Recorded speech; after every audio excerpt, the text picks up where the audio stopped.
Alhamdulillah wa kafa wa salatu wa salamu ala ibadihi alladhina istafa. Salamun ala al-mursaleen walhamdulillah rabbil alameen.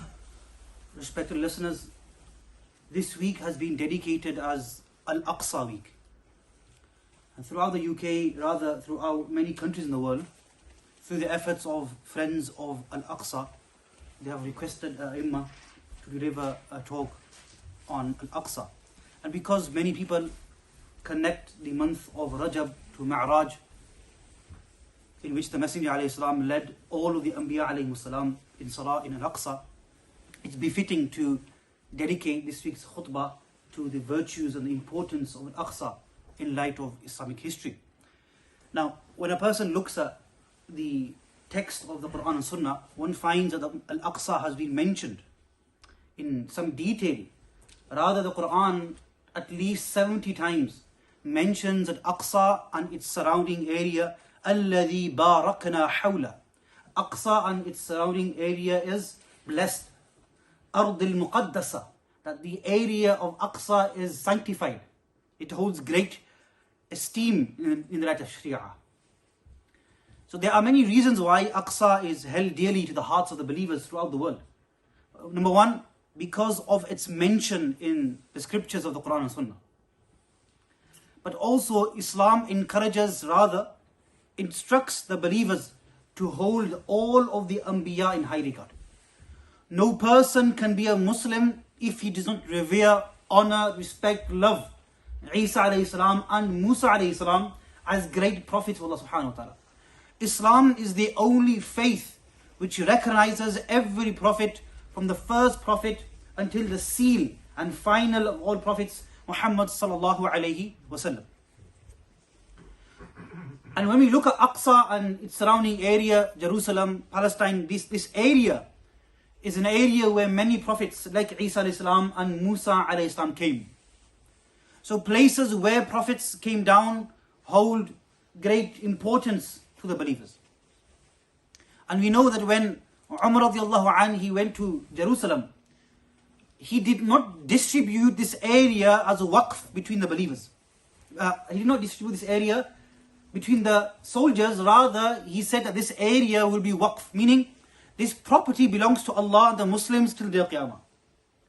Nobody can become the sole inheritor of Al-Aqsa and the land of Al-Aqsa. And we find from narrations that 4,000 Sahaba, 4,000 companions of the Messenger alayhi salatu wasalam are buried in the area surrounding Al-Aqsa. 4,000 companions. You know, today you go to Lahore or some places and you find great awliya buried. And people frequent these graves. My friends, after the Anbiya, there is not a better creation than the companions. So tell me about the sanctity of that land where 4,000 companions are buried.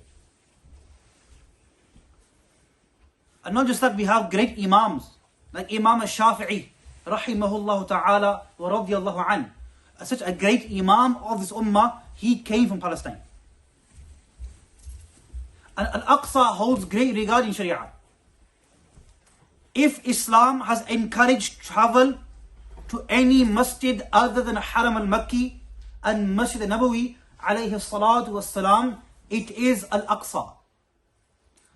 In narrations we find a person who reads Salah in Al-Aqsa, he will receive reward 500 times more than reading in any other masjid.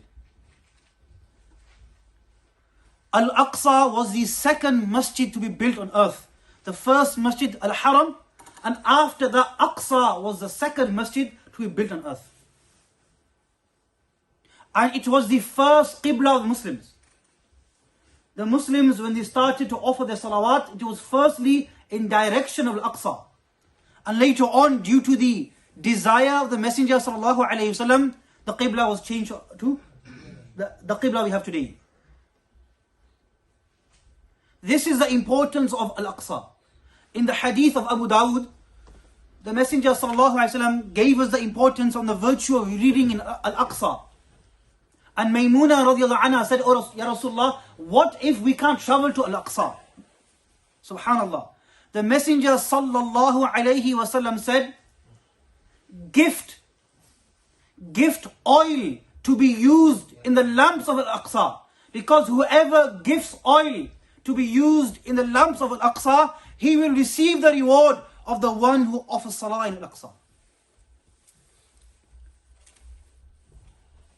Gifting oil can become the means of you receiving reward as if you have read salah there. Allahu Akbar. And thirdly, from narrations we find that Qiyamah will be established from the land of Al-Aqsa.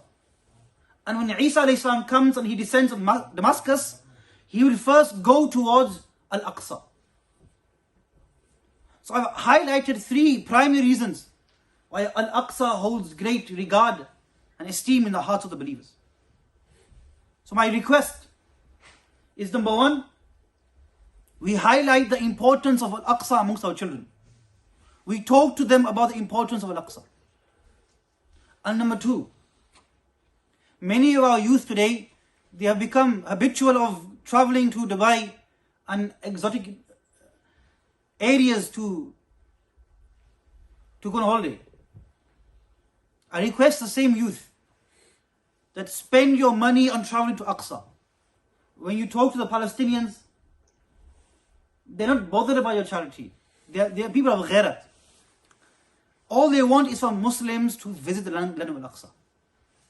And haqq alayna, it is our duty to visit the house of Allah and Masjid Aqsa. We ask Allah Jalla wa Ala to give us tawfiq, to show solidarity, support to the Palestinians, and to visit this house of Allah subhanahu wa ta'ala.